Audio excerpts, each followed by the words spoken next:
Hi, and welcome back to Symax Fintech weekly reports. This is part two, which is some of the analysis we're going to do. This area is about financial markets, and then we'll follow that up with some commodities as well. So we'll just get straight on with it, and we're just going to look at a few different products as we do each week, and hopefully they'll give you some sort of insight into what's going on in the markets.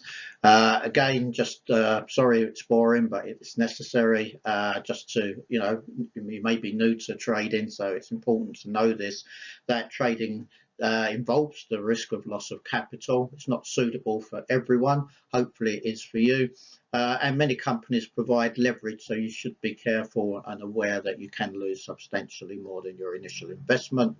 The views, opinions, information contained in this are provided solely for educational purposes, which does not constitute investment advice or solicitation to trade or invest. That's got to be your decision.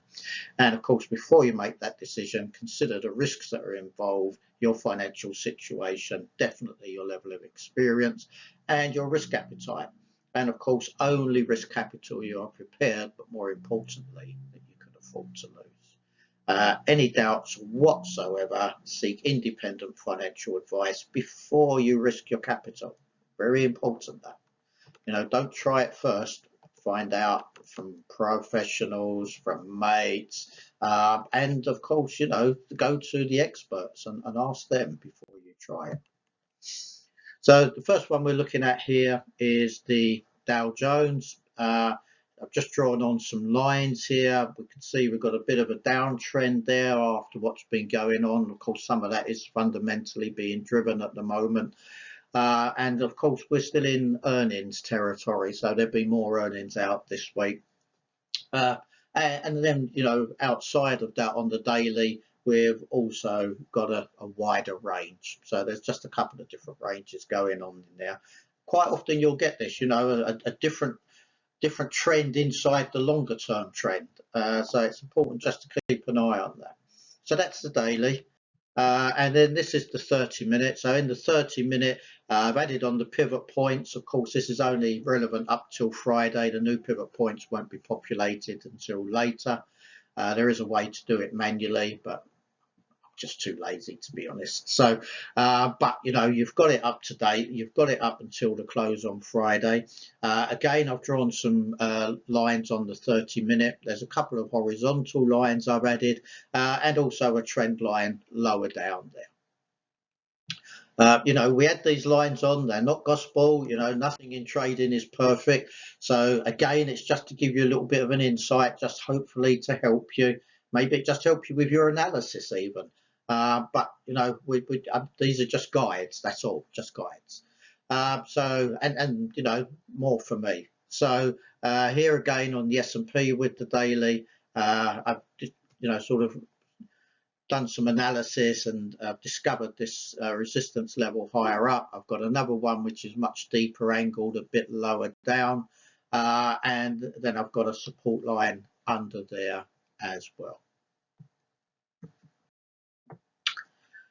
So this is the S&P on a 30-minute chart. So I've just narrowed it in. They're my two sort of areas that I look at, the daily and then the 30-minute.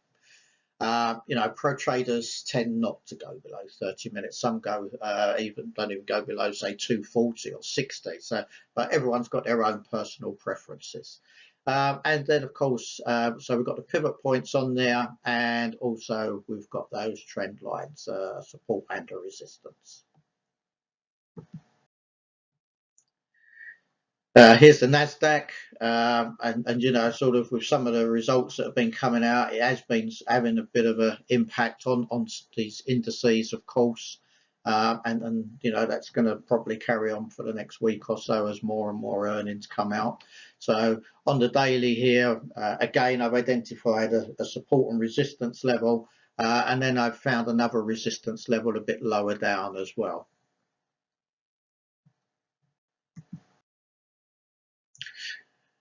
With the Nasdaq on a 30-minute, again, I did the pivots on there. So just remember, these are only up till Friday. We've got to wait for the opening later this evening before we're going to start to see any fresh levels populated.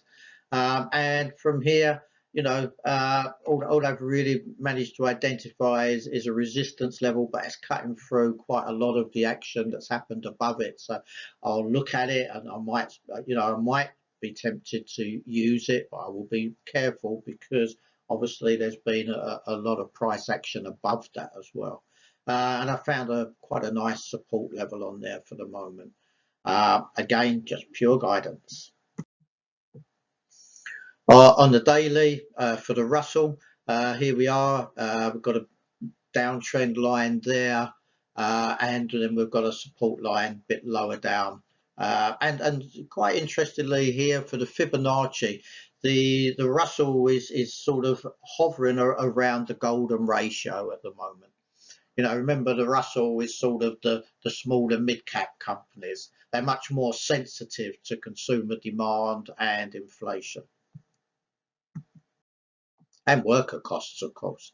And here's a Russell on a 30-minute. So again, with the pivot points, and here a tighter range, found a support and a resistance lines on there for you.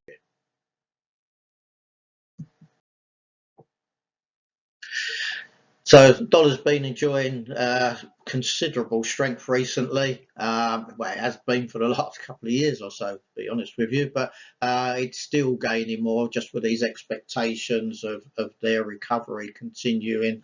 And of course, with the fact that they're going to be putting rates up fairly aggressively at the moment to try and battle that inflation. So here I've put on some support resistance, found two resistance lines, one support line, and again with the Fibonacci, it's just tight on that final golden ratio level there. So it'd be interesting to see where that opens at the beginning of this week.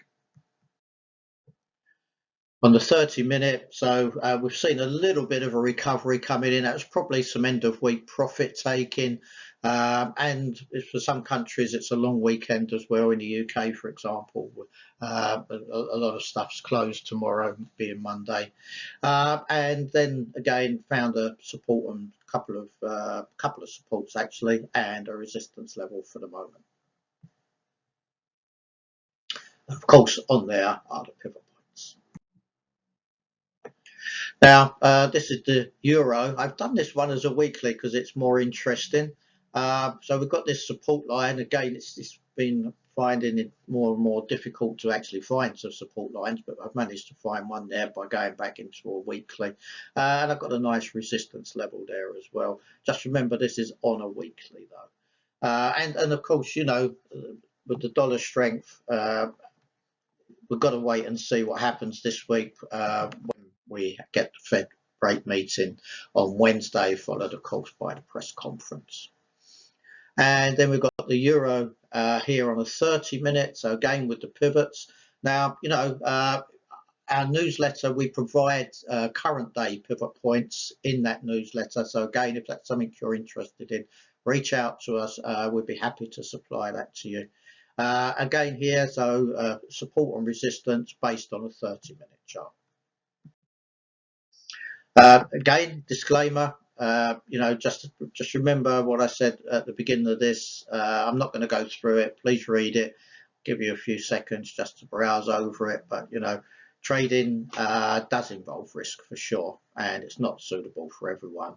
It's really important, if you're not sure, that you do go and seek some financial advice first before you consider risking your capital.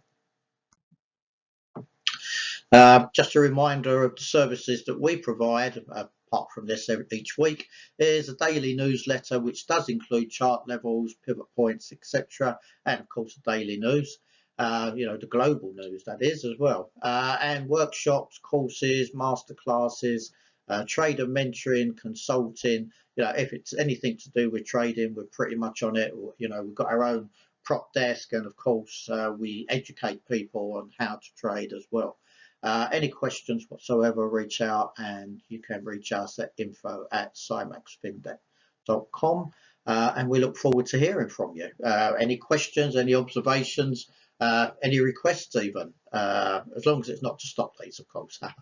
But we'd love to hear from you, and we look forward to it. And now this is the end of part 2. The third one is going on to commodities and also crypto. So I look forward to seeing you in the third part. Thanks for listening.